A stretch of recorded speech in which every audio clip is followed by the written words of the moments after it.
Hello, this is Chef John from foodwishes.com with Margarita Sorbet. That's right, there are sorbets, and then there are sorbets with benefits. And this sorbet, inspired by the classic cocktail, is one of those.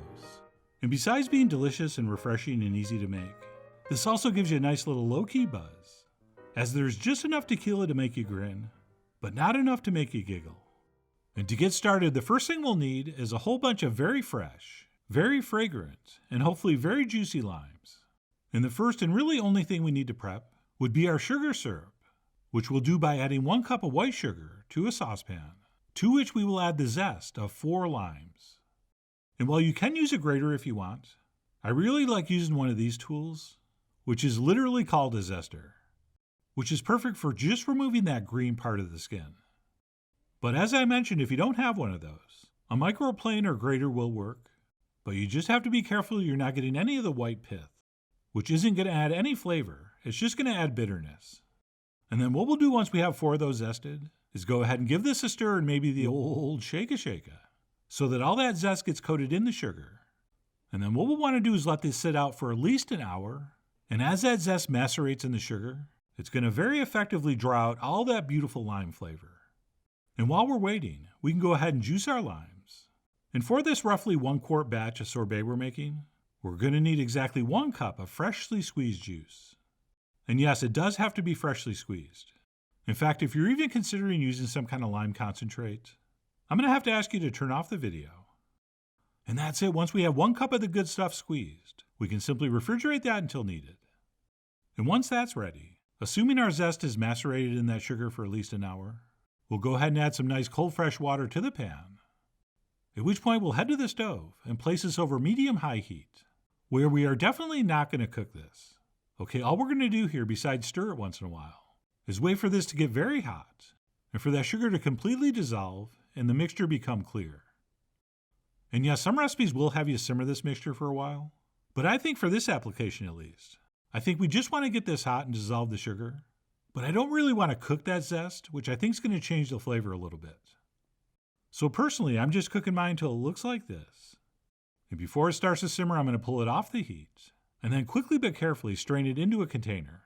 And by the way, I've been straining things into this measuring cup for over a decade, and not once have I done this without spilling a little bit. Although here I did get pretty close. And besides the obviously amazing flavor, that zest has given our simple syrup the most beautiful color. Is that a chartreuse? I'm not good with color names, but I think that's chartreuse. But anyway, to make things easier, I transferred that into a larger container, which yes, I could have just strained it into this to begin with, but I went with the clear measuring cup so you could see that beautiful color. And at this point, that is now ready to use in our sorbet, but not hot or warm. This has to cool all the way down before we use it. So that's what I did. And then to our fully cooled sugar syrup, we will add our freshly squeezed lime juice that I decided to strain in case there was any tiny seeds. And then once our lime juice is in there, the only thing we have left to add is our booze, which not surprisingly will be the 2 things we use to make margaritas. And that's a couple tablespoons of triple sec, which is a very delicious orange liqueur. And then of course a nice big splash of tequila, or as we call it in the business, truth serum. And then what we'll do after giving this a quick mix, if we're smart, is pop this in the fridge until it's ice cold before we try to make sorbet. But instead of being smart, I was impatient. And I figured mine was at room temp, so it's probably fine. So I went ahead and turned on my ice cream maker and slowly and carefully poured it in. And the reason we really do want to chill it, especially if you're using a small model like this, is because if the mixture's room temp, you are pulling out a lot of that precious coldness from the canister just to get this down to the temp it would be in the fridge.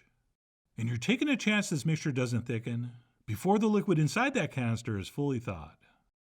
But anyway, as you'll see, it worked out. And to insulate this and keep things a little colder, I do like to throw a towel over the top, which I do think makes a difference. But anyway, we'll just wait and let that spin around.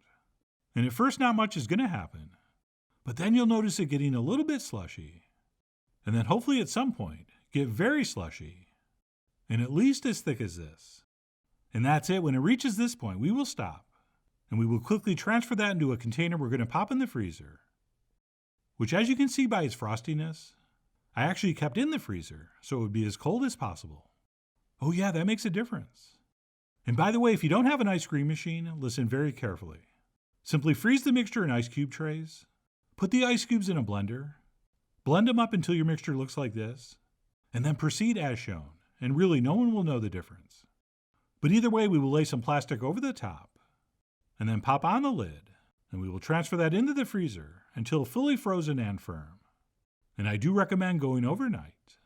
And that's it. Once frozen, we can go ahead and serve up in a salt-rimmed glass just like a regular margarita.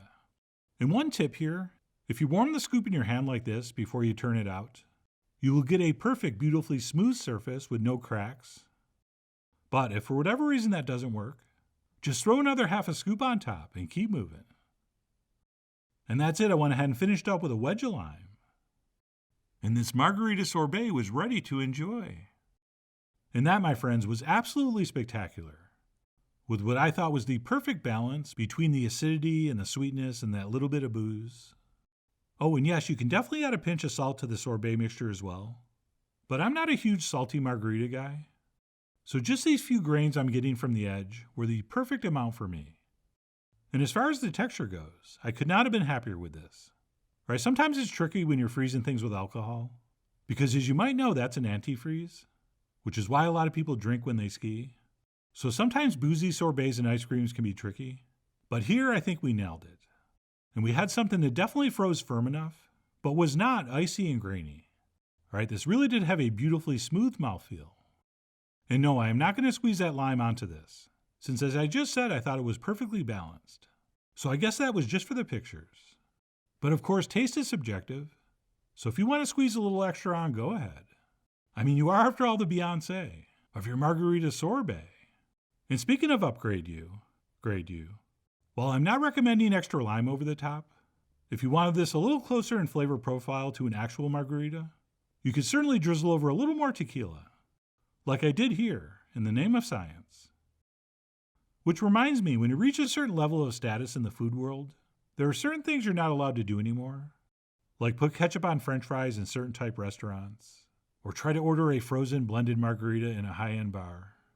Well, here, we get to enjoy what's basically the same thing without all those disapproving looks. Oh yeah, by calling this a sorbet, they will think it's okay. But whether that's your motivation, or you just want a super delicious, very refreshing, very easy to make frozen treat, I really do hope you give this a try soon. So please follow the links below for the ingredient amounts, a printable written recipe, and much more info as usual. And as always, enjoy.